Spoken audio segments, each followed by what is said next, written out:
Hello there. Welcome to a very special episode of Electric Sheep. Let's get things going with the true story 50 miles. Number 50 miles, 80 kilometers. 50 miles. A long stretch of road, or just the ditch beside it. I've attempted that distance many times. 6 times I've made it, each one to raise awareness for suicide prevention. I've done it in many different ways. Once I walked most of it barefoot. Another time, I carried a wooden pallet the whole 50 miles. That pallet was a burden I successfully carried after failing to carry it a week before. Heavy winds had stopped me short at Wembley, only 10 or 13 miles in. When I set out with the pallet, I didn't bring much. A couple of energy drinks, and the hope that my feet and willpower would be enough. I stopped once or twice for food, but the trip was lonely.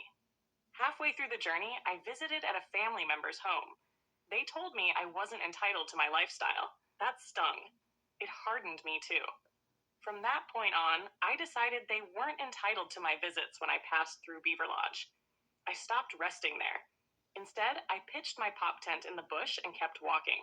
By the time I reached the end, I was completely drained. My whole body was running on fumes. At the last stretch, a kind stranger handed me a black coffee.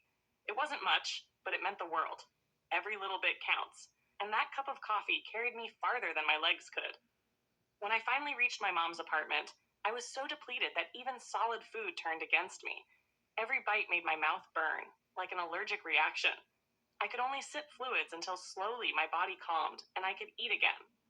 Carrying a pallet 50 miles is difficult, but it's nothing compared to losing a loved one. That weight never leaves you.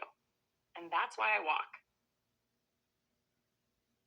Well, hopefully that says it all there.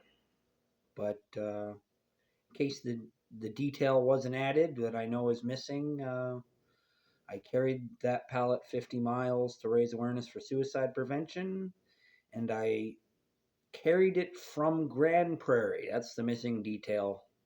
That's where the journey started, was Grand Prairie, Alberta.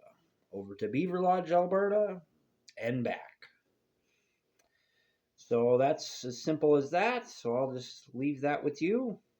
And thank you for watching. As always, this has been Joseph Arthur Roszell, wishing you all the luck in the world. And as always, I want you to remember that I love you. Bye bye.